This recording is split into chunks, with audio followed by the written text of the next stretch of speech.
Olá a todos, vocês estão vendo aqui na tela um diagrama que eu preparei para falar a respeito do problema do cálculo econômico socialista. Eu sei que eu prometi fazer alguns vídeos sobre psicologia, vou fazê-los.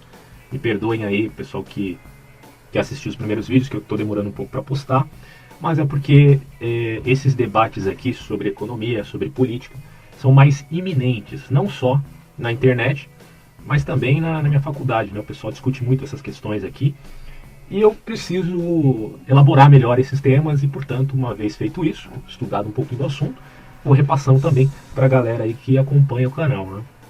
Então estou aqui para fazer mais um vídeo sobre esse tema, lembrando, né, que eu não sou um economista, então eu espero que vocês compreendam que eu não vou usar da sofisticação que tem aqueles caras que passam aí a vida se dedicando a esse assunto. Eu vou tentar aqui simplesmente pegar o âmago da questão e trabalhar esse aspecto aqui da dificuldade do cálculo econômico, até porque isso envolve, né, política, envolve o conceito filosófico. Marx, ele não era só economista, dizem as más línguas que ele sequer era um economista efetivamente. Eu preparei aqui, deixa eu só voltar à internet, alguns links para passar para vocês. Por exemplo, tem um link aqui de um PDF do Fábio Barbieri, que foi uma tese de mestrado dele, que é a história do debate do cálculo econômico socialista. É uma obra que está disponível aqui na internet e também, como eu falei, tem a palestra aí no YouTube. Eu gostei muito dessa obra porque me abriu a mente para vários temas. Você tem aqui, por exemplo, o sumário, história do debate, que é basicamente um debate centenário. Você tem aqui a pré-história do debate, os argumentos da impossibilidade do cálculo econômico, a essência do argumento do Mises.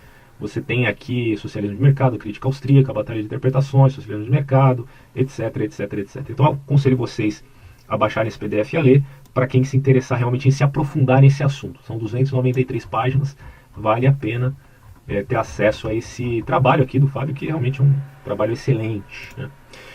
Bom, a gente vai ainda tratar desses links que eu deixei aqui, mas inicialmente vamos nos focar no diagrama que eu preparei aqui para falar a respeito de assunto. Lembrando, meus filhos, meus caros amigos, que o que eu fiz aqui, na verdade, não é uma sentença para este tema, assim como aquele diagrama que eu fiz referente ao espectro político.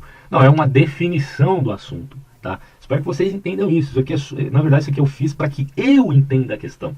Não só é verdade que é eu que vou entender isso aqui, eu vou ter que explicar para que você também entenda. Agora, é óbvio que se você fosse fazer um esquema como esse aqui, você faria de outra maneira, mas não importa a maneira que é feito, o que importa é que você entenda, né? Que facilite a didática para que você apreenda essas informações. E a minha ideia é justamente para que eu primeiro aprenda a informação para poder passar então para outra pessoa. Então por isso que eu fiz aqui este diagrama e vamos trabalhar então essas ideias de uma maneira bem simplista, tá? Mas tendo em foco a essência do argumento do Ludwig von Mises referente a este problema socialista. Eu tenho vários vídeos falando sobre socialismo, vou continuar falando porque eu tenho uma série referente a essa questão. O último vídeo que eu fiz fala do austro-marxismo, inclusive são marxistas austríacos da Áustria que tiveram acesso também às ideias da escola austríaca, de Menger e de tantos outros pensadores aí, incluindo o próprio Mises, né? Bom, então vamos começar aqui falando desse assunto para a gente ganhar tempo e tentar terminar esse vídeo um pouco mais rápido, para o pessoal não ficar muito entediado. A gente tem os liberais clássicos, Adam Smith, Davi Ricardo, John Stuart Mill, enfim, né, tem vários pensadores aí, que os mais destacados estão aqui, que formularam a ideia da economia, tendo em vista vários temas, como a mão invisível no mercado, e dentre outros, o valor natural de troca, que era determinado aqui pelos custos relativos à produção. É uma definição basicamente aí de preço, tá? O problema é que essa ideia aqui era o que a gente poderia resumir como economia, e foi com base na ideia do Adam Smith e do Davi Ricardo que o marxismo formulou a sua tese a respeito do que a gente pode chamar de mais-valia. Eu tenho até aqui um gráficozinho da internet, não foi eu que fiz, tá? Mas explica basicamente o que seria mais-valia, né? Que é a questão do lucro. Então, parcela produzida pelo trabalhador, não remunerada e apropriada pelo dono dos meios de produção, riqueza produzida, salário, você tem a mais-valia absoluta e a mais-valia relativa. A mais-valia absoluta é o aumento da jornada de trabalho, a mais-valia relativa é a implantação de novas tecnologias produtivas e desemprego estrutural. Basicamente é o lucro que o burguês teria e isso acaba não sendo repassado para o proletariado, né? Então você teria aí essa ideia de mais-valia por conta da concepção daquilo que a gente vai chamar de plutologia. Está aqui. Porque a economia, para os liberais clássicos, era a produção e distribuição de riqueza material. Você tem aqui a produção, deixa eu só voltar aqui melhor. Okay. Economia se resumia naquele período em produção, engenharia, maquinaria e distribuição, que é relativo a cientistas políticos, tá, que faziam esse processo. Então, aqui você tem uma condição econômica que se vincula a esse aspecto simplista. Tá? E como que você vai refutar essa ideia de preço do liberalismo clássico? Eu usei aqui 2 exemplos, bem simples, tá? Nada muito profundo, é só para entender a questão. Primeira coisa, né, é que a teoria do Adam Smith, ela ignora um componente crucial da formação de preço, que é o que a gente chamaria aqui de demanda, e essa demanda é sempre subjetiva. Isso aqui é fundamental compreender. E aí eu usei o exemplo aqui, ó, né, de uma fábrica de gelo no Alasca. Né, porque não importa quanto custa construir uma fábrica de gelo no Alasca, o valor desse produto será muito baixo ou quase nenhum. Então, por mais que você tenha dificuldade, esforço ou custo, né, que envolve tudo isso, inclusive o capital, independente disso, o valor da fábrica de gelo no Alasca vai ser basicamente nenhum, porque isso tem a ver com a demanda e com a subjetividade da circunstância, ou poderíamos colocar assim, da contingência. E o outro exemplo é o exemplo do búfalo e do cervo. Eu falei sobre isso, inclusive, uma apresentação que eu fiz lá na faculdade. O pessoal ficou meio cabreiro porque alguns deles estavam defendendo aí uma concepção um pouco diferenciada, não propriamente marxista, mas tinha uma pegada num certo anarquismo, aí ficou meio estranho, mas é bem interessante pensar a respeito dessa crítica dos neoclássicos em relação aos liberais clássicos, porque esse exemplo aqui utilizado, você pode colocar qualquer animal aqui, mas enfim, né, um búfalo. Qual a dificuldade que você tem em capturar, em caçar um búfalo? Bom, possivelmente uma dificuldade enorme. Isso definiria então o preço do búfalo, o que nos faria pensar que se é mais fácil caçar um cervo do que um búfalo, então 2 cervos devem valer um búfalo. Ou quem sabe 3 cervos valeriam um desses animais aqui. Mas isso é só nesse raciocínio propriamente do Adam Smith, ou do liberalismo clássico. Porque, na realidade, o que importa é a demanda e o conceito de subjetividade. E aí, quando você tem a Revolução Marginalista, né, em 1870 aproximadamente, com esses autores aqui, tá? 1871, 74, você começa a ver as coisas de uma maneira um pouco diferente, já para formular uma tese diferente dos liberais clássicos, e aí a gente entra no que poderíamos chamar de neoclássicos, que tem um posicionamento não mais plutológico, mas uma perspectiva cataláxia. Esse termo é estranho, mas basicamente significaria aqui o conceito de ação humana tendo em vista a lógica das escolhas.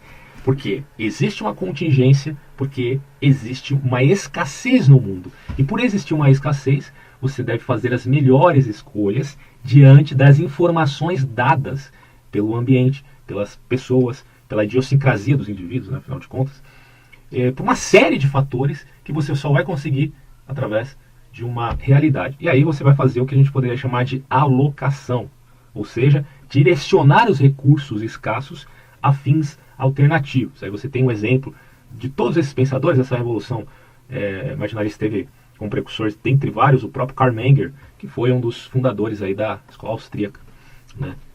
E dentre eles o próprio Ludwig von Mises. Então, com base nos neoclássicos, tá, em termos econômicos, que o Mises vai formular a ideia aqui que vai refutar o socialismo, porque, como todos vocês sabem, o socialismo tem como base o que a gente poderia chamar aí de planificação. É uma posição de materialista dialético, que conforme o tempo você tem tese, antítese, síntese, e daí a síntese na verdade é a refutação da antítese, que por sua vez era a refutação da tese, e você chega então a alternâncias no mundo, desde o feudalismo, o capitalismo, o socialismo, e finalmente você chegaria ao que nós poderíamos chamar de comunismo, igualitarismo de bens, tá certo? Isso é uma coisa um tanto complexa de se pensar, mas eu tenho aqui, por exemplo, um gráfico, deixa eu ver se eu localizo aqui. Eu dei uma reformulada nele, que é do espectro político, inicialmente quando você vê isso aqui, você não entende nada, por isso que eu fiz um vídeo explicando, e novamente eu repito, eu fiz esse diagrama, né, melhor dizendo, eu fiz esse diagrama no intuito de simplesmente concatenar as ideias, não necessariamente isso aqui é uma fixidez da realidade. Por isso que eu escrevi essa coisa aqui embaixo, que eu enfatizei no vídeo anterior, tá? Então o que acontece? Você tem aqui o órgão central planejador, órgão de planejamento. Isso aqui basicamente é socialismo, né? Porque você tem um intervencionismo na sociedade em vista de manipular o mercado. Tanto quando o pessoal fala de crise que ocorreu nas bolhas econômicas em 29, 2008, enfim, muitos chegam à conclusão, né, keynesiana, de que o problema se deu por alguma periodicidade de descontrole do capital, que acaba sendo gerado um certo colapso, que não acaba, obviamente, com o capitalismo, mas que o enfraquece. Mas, na verdade, concordam, né, os pensadores econômicos da escola austríaca que isso aconteceu por conta de um certo intervencionismo efetivo, através de bancos centrais, através do Estado, que ocasionou essas bolhas. É uma discussão bem difícil, você tem alguns vídeos aqui que falam, ou textos, né, na internet que falam a respeito da disputa de Keynes, de Hayek, que a gente não vai entrar no mérito aqui, porque não é a ideia do vídeo. Mas o que eu queria deixar claro é a concepção, vamos colocar assim, comunista, que se vincula à ideia do órgão central de planejamento, ou seja, economia planificada. Bom, esse é o ponto. Você tem então uma economia planificada aqui no marxismo, tá? Então, a base da refutação dos economistas austríacos, principalmente no caso do Mises, era justamente fazer essa síntese aqui. Isso aqui era o fundamento. Só que para entender isso aqui, você precisa entender um pouco da teoria marginalista, que tem como intuito, basicamente, compreender o quesito do valor marginal de um determinado produto. Então eu coloquei um exemplo aqui para ficar bem fácil, né? Um exemplo até clássico, para o pessoal entender de maneira fácil. Água e diamante. A água, ela é mais necessária que o diamante, ok? Ela é mais barata, ela tem uma grande utilidade total, e ela tem baixa utilidade marginal, ela não está à margem. Já o diamante, ele é supérfluo, ele é mais caro, pouca utilidade total e grande utilidade marginal. Então, nesse sentido aqui, é que você compreende que é a utilidade da mercadoria, tá vendo? Tanto total quanto marginal, que determina o valor monetário de um determinado produto. Então, isso aqui resume bem aquilo que a gente poderia chamar de teoria marginal, que tem por formulação aí nesse período da década de 70 do século XIX. Tá? Bom, aqui então você tem os neoclássicos que superam a concepção simplista de economia dos liberais clássicos. Não é mais plutologia simplesmente, não é só você pensar em questão de produção e distribuição de riquezas, mas é ação humana, lógica de escolha, decisão diante da escassez, a alocação de recursos escassos ao fins alternativos e o seu direcionamento.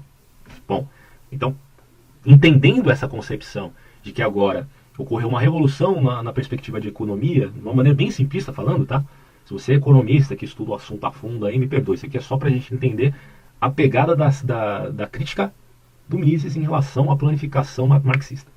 Aí você consegue chegar a esta síntese aqui, que é a seguinte. Bom, antes de chegar nesse ponto aqui, é preciso entender que ocorreram, até coloquei aqui, 3 ataques à ideia de planificação marxista, à ideia de uma economia que tivesse sido planificada, não interessa se é planificada, veja bem, por um ditador, por uma agência, por órgãos, por sindicatos, não interessa, né? Mesmo que seja no aspecto da ditadura do proletariado, ou que seja já no Estado comunista, onde existem órgãos que definem a distribuição igualitária para todas as pessoas, o ponto é, economia planificada não funciona. E por que não funciona? Vai dizer Mises aqui, já no conceito de propriedade privada, que é, vamos colocar assim, o ponto central da crítica do socialismo, que a propriedade privada é um grande problema, e aí eu estou falando propriedade privada, veja bem, nos meios de produção, porque existe uma ideia de que Marx nunca falou de propriedade privada num sentido individual, por exemplo, você pode ter uma casa, você pode ter um carro, você pode ter sua blusa, você tem 2 blusas, você tem que dar uma, não. Ele estava falando da propriedade privada no sentido de meios de produção, porque ele estava lutando contra a burguesia. Isso é um debate também que existe, mas a gente vai colocar então, até para facilitar a vida dos socialistas, né, a ideia de que seria só nos meios de produção. Sem propriedade privada, você não tem mercado, certo? Sem mercado, você não tem busca de lucros, ok? Sem busca de lucros, você não tem preços. Sem preços, você não tem cálculo econômico. E sem cálculo econômico, você não tem alocação econômica, direcionamento do capital. E sem alocação econômica, você não tem economia racional, ok? E sem economia racional, você também não tem a informação de oferta e demanda. Bom, de certa forma, a dinâmica dessas circunstâncias aqui, de uma lógica contingencial, vamos colocar dessa maneira, porque não é meramente uma questão matemática, é quase como se fosse uma questão biológica, né? Uma comparação aí. Porque isso aqui é a genética, vamos colocar assim, a genes do processo econômico. Se você não tem propriedade privada, meu caro, dos meios de produção, você logo não tem mercado e não tem preço. Essa que é a questão, esse que é o problema que o Mises vai colocar aqui e vai dizer que uma economia planificada nega esses princípios aqui, ó. Sem busca de lucro, sem mercado, sem propriedade privada. Tá ok. Eles vão aceitar, ainda que a contragosto, digo os socialistas mais ortodoxos, essas premissas. Os neoclássicos, porque aí você tem os neoclássicos, que são aqueles que aceitam a premissa da dinâmica do preço e das escolhas direcionadas, do aspecto da alocação dos recursos, também que vão criticar ou vão tentar superar a ideia ou a crítica do Mises ao socialismo. Eu até coloquei aqui esses representantes desse pensamento, que muitos críticos deles chamariam dos caras que brincam de mercado, né? Não tem como você chegar aqui a esse ponto fundamental que todos aceitam, que é a questão do preço. Vamos tirar o aspecto negativo, tá? Vamos colocar aqui preço, cálculo econômico, alocação econômica, economia racional, informação, oferta e demanda. Bom, todos aceitam isso aqui, né? Todos aceitam. Mas não tem como chegar a isso aqui de forma a priorística, somente de uma maneira a posteriori, vai dizer o Mises. Agora, esses pensadores aqui não. Existiram outros, tá? Só estou dando um exemplo aqui. Se vocês quiserem, leia essa tese do Fábio Barbieri, que ele vai explicar isso muito bem. Inclusive, eu estou lendo ainda, não terminei de ler, mas estou achando muito legal, assim, estou entendendo melhor, né, a história desse debate, que já tem mais de 100 anos, né, gente? Isso aqui que é bem interessante notar, porque quando você chega aqui no debate econômico, que, ó, em 1920, Mises escreveu um artigo, lá para o ano 22, 23, mais ou menos, ele escreveu o livro. Mas o que ocorre é que, nesse período, você já tinha Max Weber falando sobre o cálculo em espécie, já era uma crítica à planificação socialista. Dizem as más línguas aí que o próprio Max Weber teria formulado essa ideia primeiro, até antes que o Mises, mas aí não ficou muito claro, né? O Mises detalhou isso de maneira efetiva. E você tem o Boris Brutskus, desculpem a pronúncia do nome dele, é um russo, que ele fala a respeito do cálculo econômico e o fracasso russo, porque ele viveu lá, é um economista da Rússia, então ele também fala a respeito desse assunto de maneira efetiva.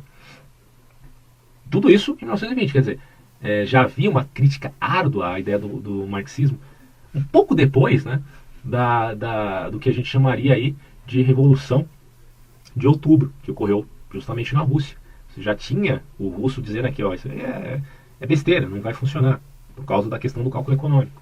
Tá?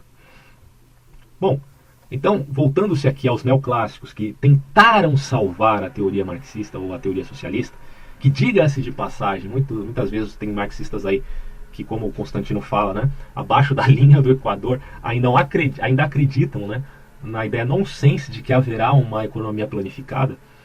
Esses aqui, na verdade, foram mais sofisticados, porque eles entenderam que realmente a concepção ou a ideia de preço era importante, mas que daria para fazer esse cálculo a priori, que não haveria tanto a necessidade de ter esse processo aqui, que começa, né, geneticamente falando, entre aspas, com o conceito de propriedade privada no meio de produção. O Dickinson, ele vai dar uma solução matemática, você faria cálculos colossais a respeito dessas demandas, tentando simular a realidade, como essas coisas realmente aconteceriam, para chegar então a um preço que na verdade seria um simulacro e que fomentaria a questão do cálculo, do direcionamento econômico, etc. e tal. Taylor Lang, que trouxe a ideia de uma solução de tentativa e erro. Durbin, que teve a ideia de competição entre monopólios estatais em mercados reais. Então, quer dizer, a ideia do cara era, não vamos deixar a propriedade privada, mas vamos fazer monopólios do próprio Estado, para que eles concorram entre si, meio que simulando a concorrência, de certa forma, para chegar ao preço. Bom, todos eles chegaram a um ponto que eles inicialmente acabaram se distanciando no final, né, da sua ideia, em todo esse encadeamento lógico para refutar a crítica do Mises. Eles acabaram se distanciando tanto do marxismo que eles acabaram se aproximando mais do que a gente poderia chamar aí de economia liberal. E, no final das contas, era até mesmo aceito por conta desses economistas que tinham aí uma tendência um tanto socialista, a ideia de bolsa de valores, vejam vocês senhores, bolsas de valores numa economia socialista. Então, bom, aí você já começa a perceber que realmente o Mises tinha razão. Tá? E aí, voltando-me aos links aqui, você tem aqui os pensadores, deixei isso aqui também só para caráter de curiosidade, para que você possa estudar. Você tem o Karl Menger, que refuta o conceito de mais-valia, como a teoria de valor subjetivo, né? Aquela coisa do valor marginal, ok? Não é mais o liberalismo clássico do valor objetivo, o valor é subjetivo. Você tem o von Bawerk, que refutou a teoria da exploração do trabalho. Você tem o próprio Mises com o cálculo econômico que a gente acabou de falar. E o Hayek, que refutou o socialismo como problema de informação sobre cálculo econômico. Porque, basicamente, foi, entre outros pensadores, o Hayek foi um dos grandes célebres pensadores da escola austríaca que debateu, né, e defendendo a ideia do Mises. Tem todo o histórico ali no livro também que vocês podem acompanhar, tá? Deixa eu ver se tem mais alguma coisa aqui. Por exemplo, tem esse vídeo que é do... Eu não sei exatamente que faculdade que é essa aqui, mas é um debate do Constantino. Aqui não tá, deixa eu ver se tem aqui os detalhes. Tem a relação aqui, né? O Luiz Fernando de Paula e Jennifer Herman defendendo o keynesianismo, e o Rodrigo Constantino e Roberto Castelo Branco a ideia de Hayek. Então, para quem tiver interesse, né, nesse conceito aí do keynesianismo versus a escola austríaca no viés do Hayek, vocês podem assistir esse debate, que também é muito interessante. Isso aqui é só a primeira parte, né? Tem, se não me engano, no site ou no canal do Constantino, você tem um resumo, mas aí só ele falando, acho que não é muito justo. Legal você ver os dois falando aqui, né? Porque você sabe que o keynesianismo trouxe uma solução tanto estatizante, né, para resolver as crises que ocorreram aí em meados do século XX. Bom, então essas pesquisas aqui fazem, na verdade, um apontamento interessante. Então, por exemplo, você tem aqui os 10 países mais prósperos do mundo. Instituto que analisa a prosperidade de 142 países divulgou a lista de 10 países mais prósperos do mundo. Entre os fatores levados em conta estão a economia, o empreendedorismo, a educação e a qualidade de vida. Então você tem aqui a Noruega em primeiro lugar, em economia ficou em primeiro, aí a soma dos valores deixou ela no primeiro do ranking, mas em economia ficou em primeiro, empreendedorismo e oportunidade em sexto, em governança em 12º, educação em quarto, saúde em quinto, segurança, liberdade pessoal, capital social. Bom, isso aqui é de 2013, mas dá pra gente ter uma noção ainda, né? São só 3 anos depois. Você tem a Suíça, economia ficou em segundo lugar. Você tem o Canadá, que economicamente ficou em quarto. Você tem a Suécia, que economicamente ficou em sexto. Você tem a Nova Zelândia, até ficou em 17º, mas em liberdade pessoal ficou em quinto. Você tem a Dinamarca, 23º. Governança ficou em terceiro, em capital social em terceiro, liberdade pessoal em nono. Você tem a Austrália, 10ª em economia nesse período, em liberdade pessoal em terceiro, em capital social em quarto. Você tem a Finlândia, né? Pode ver os números aí, a Holanda, Luxemburgo, enfim. Bom, isso aqui em termos de países próximos. Claro que isso aqui tem, de certa forma, um aspecto subjetivo aí, mas enfim, você tem um exemplo. Uma outra pesquisa que também foi feita, são os 10 países mais desenvolvidos no mundo. Essa pesquisa aqui em setembro, mais ou menos nesse período de 2014. Então você tem, em termos aí de IDH, né, a questão do Índice de Desenvolvimento Humano pelo mundo. Você tem a Dinamarca em 10º lugar. Expectativa de vida se resume a 79 anos, grau de escolaridade. Você tem em 9º lugar a Singapura, Canadá em 8º, Nova Zelândia em 7º, Alemanha em 6º, Estados Unidos em 5º, Holanda em 4º lugar, Suíça em 3º, Austrália em 2º e Noruega em 1º lugar. E esse artigo do portal Libertarianismo, por mais que você possa achar que é tendencioso, vamos avaliar os dados, tá? Para chegar à conclusão. Então, Eu gostaria de ler rapidamente isso aqui, que eu acho que é fundamental para a gente concluir algumas questões, principalmente vinculadas às pesquisas anteriores que a gente viu. Porque a ideia dos países nórdicos serem prósperos, mesmo supostamente sendo socialistas. Bom, a gente sabe que, baseado nessa ideia que eu acabei de apresentar aqui, que socialismo é planificação, ou, no mínimo, ainda que você queira colocar como economia mista, um socialismo de centro, vai. Que é aquela conotação que eu coloquei aqui, né? Centro-esquerda, que está dentro da zona democrática. Vamos aceitar essa premissa, beleza, tá? Então, se nós voltarmos aqui, os países nórdicos seriam um socialismo de centro-esquerda? Será? Bom, vamos avaliar conforme esse artigo aqui para a gente chegar a alguma conclusão. Ele vai dizer: um lugar comum nos debates sobre desenvolvimento consiste em identificar os países nórdicos, Islândia, Noruega, Dinamarca, principalmente a Noruega, né? Suécia e Finlândia, como exemplos exitosos de economias socialistas cujos modelos deveriam ser reproduzidos em outras partes do mundo, particularmente na América Latina. O erro consiste em catalogar essas economias como socialistas simplesmente porque contam com elevados níveis de gastos públicos e alta carga tributária, né? Porque afinal de contas, se você tem uma taxação, uma carga tributária muito alta, isso significa então que o Estado é forte. Bom, a gente vai ver isso ainda. Se é verdade que esses países se notabilizam por seus generosos estados de bem-estar, a realidade é que em outras áreas de política econômica se encontram entre as nações mais livres do planeta. Então, por um lado, você tem a concepção de uma ação efetiva do Estado, e por outro, você tem a ideia de uma liberdade econômica. O índice de liberdade econômica no mundo, projetado originalmente por um grupo de economistas liderados por Milton Friedman e publicado anualmente pelo instituto citado aqui, do Canadá, identifica 5 grandes áreas que determinam a liberdade econômica em um país. Tá? Então, vamos a elas aqui. Depois você pode ir nesse site, está aqui, vai nele e você vai ter acesso aos links. Bom, primeiro, tamanho do Estado. Tá? É como eu falo, uma coisa, superestado. Outra coisa é Estado de direito, não de direita, de direito, tá? Tem o viés aqui democrático, tá ok? E que tem um aspecto meramente da concepção de Estado suficiente. Não é meramente um Estado minarquista, mínimo. Por quê? Porque não está fixo, não é um Estado fixo que sempre será mínimo, mas é um Estado suficiente que atua conforme aquilo que se entende por suficiência. Bom, é claro que isso é um aspecto subjetivo. E se é um aspecto subjetivo, não dá para definir o quanto ele vai estar certo em ser ou não suficiente. Ou se é que as escolhas feitas naquela diretriz estatal sempre será adequada à sua suficiência ou à sua insuficiência. Isso aí é discutível.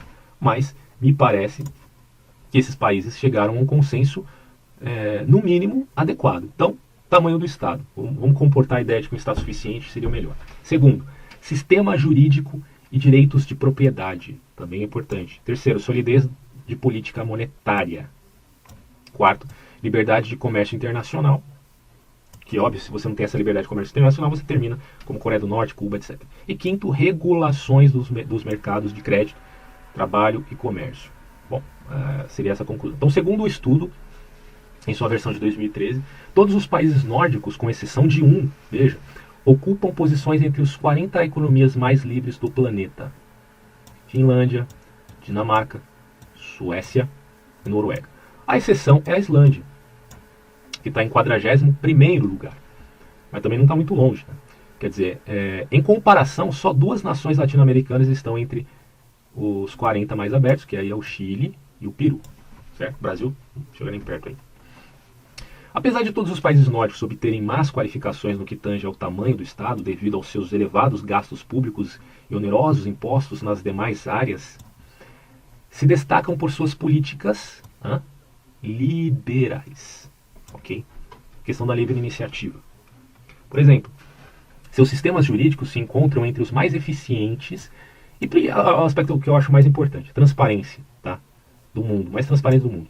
Enquanto nas nações nórdicas fazem cumprir um contrato requer uma média de 375 dias, já na América Latina se gastam 600 dias. E de Brasil. A proteção da propriedade privada, que é a base fundamental da economia do livre mercado, volto-me aqui, vamos voltar aqui ao meu diagrama, aqui, ó.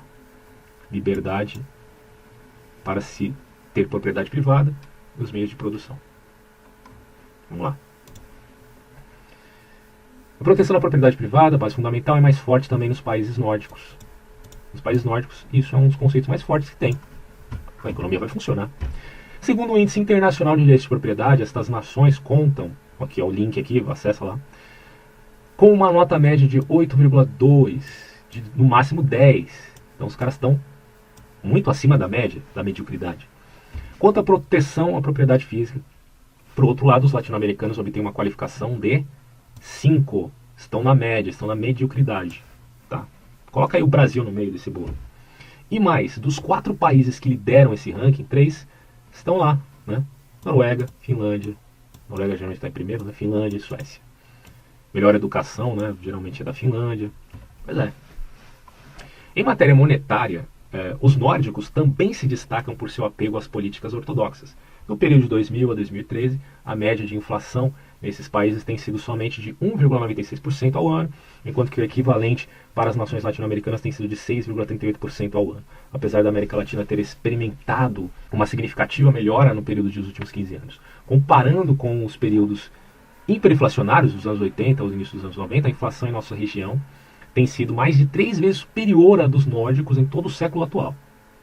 Curiosamente, Venezuela, o país latino-americano que se orgulha, né, de implementar um modelo socialista, o chamado bolivarianismo, né? Coitado do Simão Bolívar, né, deve estar rolando no túmulo. Que, bom, enfim, a ideia dele não era exatamente a do Hugo Chávez. Tá? Encerrou 2013 com uma inflação de 56,1%, a mais alta do mundo. Está lá na Venezuela, pelo menos em 2013. Os dados dos outros anos vocês podem buscar aí.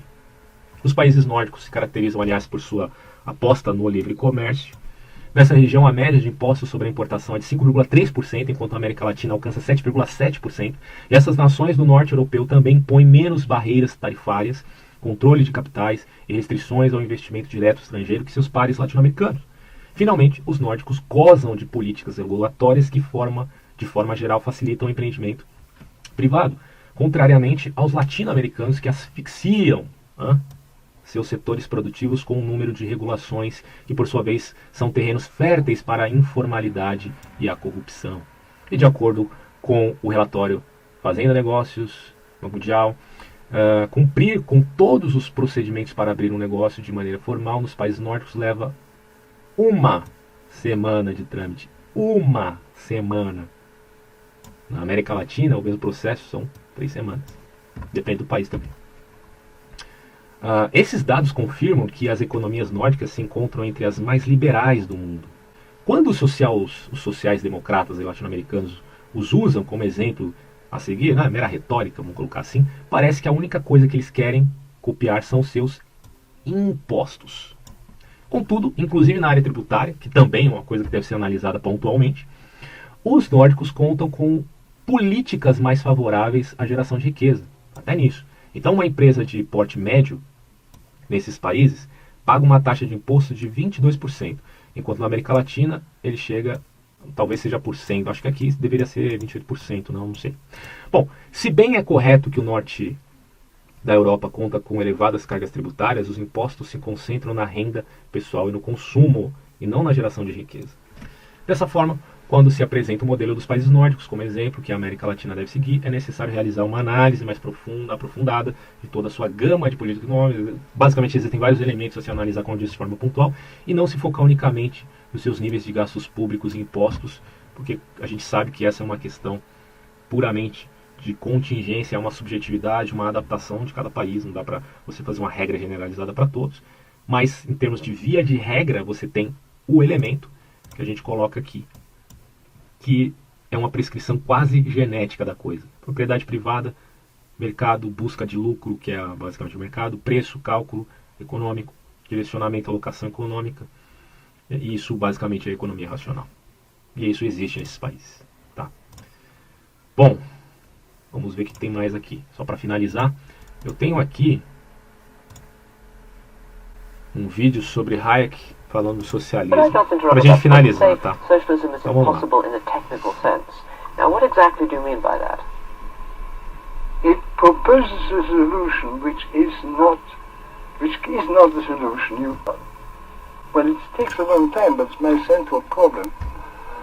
Socialism assumes that all the available knowledge can be used by a single central authority. It overlooks that the modern society, which I now prefer to call the extended order, which exceeds the perception of any individual mind is based on the utilization of widely dispersed knowledge. And once you are aware that we can achieve that great utilization of available resources only because we utilize the knowledge of millions of men, it becomes clear that the assumption of socialism that a central authority can command all this knowledge is just not correct. So what you're doing is you're turning on its head the common point one often hears from the left, that because the problems of modern society are so difficult, that they require planning. You're saying because they're so complex, they make planning impossible. Well, I think the nicest form to put it is to say that socialism, protesting against the production for profit and not for use, objects to what makes the extended society possible. Production for use is only possible in a society where we know all the facts. But to achieve the situation where we are all working for people whom we do not know and are being supported by the work of people we do not know is made possible because we produce for profit. Profit is a signal which tells us what we must do in order to serve people whom we do not know. Yes.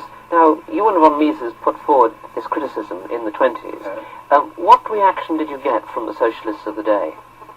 What reply did they make to that fundamental criticism? They were unwilling to admit the factual argument. They preferred to withdraw on the fact. This is a difference of values on which science cannot decide. Once you accept the socialist values that we must be guided by a conception of just distribution, all the factual arguments are irrelevant. Well, of course, the factual arguments prove that the just distribution is impossible unless the distributor knows all the facts.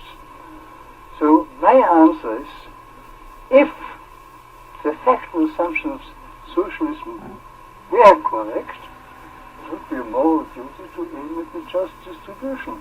But you have to recognize you cannot do it. In fact, you can produce enough to maintain the present population of the world only because of a spontaneous process or mechanism which enables you to make use of infinitely more information than any central authority possesses. Bom, gente, é isso aí. Acho que eu vou ficar por aqui. Deixa eu só fechar isso aqui agora. Grande abraço e até próximos vídeos. Tchau.